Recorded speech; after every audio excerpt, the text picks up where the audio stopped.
नमस्कार साथियों, ये ब्रेकिंग न्यूज है। अब आप अपनी समग्र सदस्य आईडी में अपने माता पिता का नाम भी जुड़वा सकते हैं। चलिए मैं अपना वीडियो प्रारंभ करता हूं। तो आज के इस वीडियो में मैं आपको बताने वाला हूं कि यदि आपकी परिवार समग्र आईडी में आपके माता पिता का नाम नहीं है, फिर भी आपकी समग्र सदस्य आईडी में आप अपने माता पिता का नाम जुड़वा सकते हैं। जी हां, और यह कार्य होगा ग्राम पंचायत कार्यालय व वार्ड कार्यालय से, और यह कार्य जैसे ही संपन्न होगा वैसे ही आपकी समग्र सदस्य आईडी में आपके माता पिता का नाम जुड़ जाएगा। अब जरूरी नहीं है कि आपकी परिवार आईडी में आपके माता पिता का नाम होना चाहिए, क्योंकि इससे पहले यदि आपकी परिवार आईडी में आपके माता पिता का नाम होता था तभी आपकी समग्र सदस्य आईडी में आपके माता पिता का नाम जुड़ पाता था। तो यह बिग अपडेट हुआ है एसपीआर पोर्टल पर। अब ग्राम पंचायत के सचिव, सहायक सचिव व वार्ड कार्यालय के अधिकारी कर्मचारी आपकी समग्र सदस्य आईडी में आपके माता पिता का नाम जोड़ सकते हैं और वह तत्काल ही देखा भी जा सकता है। तो चलिए किस प्रकार की पूरी प्रोसेस होगी आज के इस वीडियो में मैं आपको स्टेप बाय स्टेप बताने वाला हूं। तो मैंने यहां पर एसपीआर पोर्टल ओपन कर लिया है।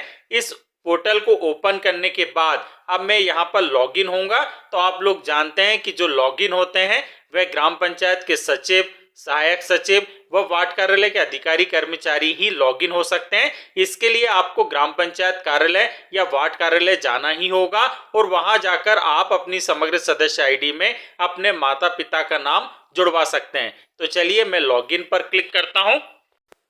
मैं यहाँ पर यूजर आईडी व पासवर्ड व कैप्चा कोड डालकर लॉगिन हो चुका हूं। अब मैं होम पेज पर आ गया हूं। अब आपको मैं यहाँ पर बताने वाला हूं कि एक परिवार के सदस्य की समग्र सदस्य आईडी में मैं उनके माता पिता का नाम यहाँ पर दर्ज करूंगा और पूरी प्रोसेस आपको करके बताऊंगा दर्ज होने तक की, क्योंकि ये कार्य तत्काल हो जाता है। तो चलिए मैं मेनू बार पर क्लिक कर देता हूँ। अब आप देख रहे हैं कि यहाँ पर जो लिस्ट खुलती है उसमें सदस्य पंजीयन एवं प्रबंधन है, हम उस पर क्लिक करेंगे। जैसे ही मैं उस पर क्लिक करूंगा तो अब आप जानते हैं कि सदस्य प्रबंधन एवं प्रोफाइल अपडेशन प्रणाली के तहत ही हम सदस्य आईडी में उनके माता पिता का नाम दर्ज करेंगे। तो आप देख रहे हैं होम है, सर्च है, फिर मेंबर प्रोफाइल में जो चौथा वाला ऑप्शन खुला है, एक तीसरा खुला है, उसके बाद चौथे में जो लिखा है कि अपडेट फादर मदर नेमी, तो इसी पर हम क्लिक करेंगे। जैसे ही मैं इस पर क्लिक करूंगा तो उसके बाद आगे की प्रोसेस के तहत मुझे यहाँ पर पोर्टल परिवार सदस्य आईडी यहाँ पर दर्ज करनी है, जो कि 9 अंकों की होती है समग्र सदस्य आईडी। तो मैं यहाँ पर एक परिवार के सदस्य की समग्र आईडी दर्ज कर रहा हूँ। यहाँ पर मैंने समग्र सदस्य आईडी दर्ज करने के बाद मैं सर्च पर क्लिक करूँगा। सर्च पर क्लिक करने के बाद अब आप देख रहे हैं कि उनकी डिटेल आ गई है, जैसे कि नेम है, नेम इन हिंदी है, जेंडर है, डेट ऑफ बर्थ है उनकी। फिर यहाँ पर एक चेक बॉक्स है और इसमें लिखा है कि special case because one or more reason listed below, जिसमें पहला लिखा है कि parents of this member is are not registered in the same family in state population register.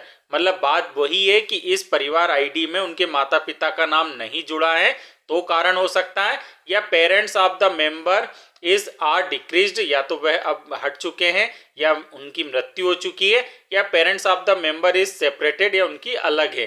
तो यहाँ पर चेक बॉक्स पर मैंने जैसे ही क्लिक किया तो अब यहाँ पर हम फादर नेम व मदर नेम दर्ज कर देंगे। तो चलिए पहले मैं उनके फादर का नाम यहाँ पर दर्ज करता हूँ। यहाँ मेरा एक निवेदन है आप सभी से कि जो उनके माता पिता का नाम आप दर्ज करें वह उनके माता पिता के आधार में जो नाम दर्ज है उसी के अनुसार ही आप दर्ज करें, क्योंकि अब समग्र केवाईसी होती है तो फिर समग्र आईडी जो है वह आधार के अनुसार ही होती है। इसलिए उनके माता पिता का नाम जैसा आधार कार्ड में लिखा है वैसी ही जानकारी आप यहाँ पर दर्ज करें। तो चलिए मैंने उनके पिता का नाम लिख दिया है। अब मैं उनकी माता का नाम भी यहाँ पर आधार के अनुसार दर्ज कर देता हूँ। तो चलिए मैं लिख देता हूँ उनके माताजी का भी नाम, और ये सारी जानकारी आप ध्यानपूर्वक कीजिएगा। यहाँ पर मैंने उनकी माताजी का नाम मैं टाइप कर रहा हूँ। ये कार्य बहुत ही सरल है और बहुत जल्दी ये कार्य हो जाता है, और अपडेट भी आपकी समग्र सदस्य आईडी में आपके माता पिता का नाम तत्काल हो जाएगा। तो चलिए मैंने उनकी माताजी का नाम भी दर्ज कर दिया है। मैं चेक कर लेता हूं कि जो आधार के अनुसार उनके माता पिता का नाम है वही दर्ज किया मैंने। अब यहाँ पर आप देख रहे हैं कि स्पेशल केस लिखा है, अपडेट फादर मदर नेम, तो इस पर मैं क्लिक कर दूंगा। जैसे ही मैं इस पर क्लिक करूंगा तो मुझे एक मैसेज प्राप्त होगा। अब आप देख रहे हैं सक्सेस का मैसेज आ गया है कि father mother name has been updated successfully. तो जी हाँ, आज के वीडियो में मैंने आपको स्टेप बाय स्टेप पूरी माता पिता का नाम परिवार के किसी भी सदस्य आईडी में जोड़ने की क्या प्रक्रिया होती है ये मैंने बता दी है। अब हम चलते हैं मोबाइल ऐप पर और वहां भी देखते हैं कि उनकी प्रोफाइल अपडेशन के दौरान उनके माता पिता का नाम उनकी समग्र परिवार सदस्य आईडी में जुड़ा है या नहीं। तो चलिए, मैंने समग्र मोबाइल ऐप के माध्यम से यहाँ पर उनकी समग्र सदस्य आईडी दर्ज कर जो जानकारी देखी प्रोफाइल अपडेशन के तहत, तो अब आप देख रहे हैं उनके माता पिता का नाम जुड़ चुका है। इसी प्रकार के और वीडियो देखने के लिए आप चैनल पर बने रहिएगा, चैनल को सब्सक्राइब जरूर कीजिएगा। धन्यवाद।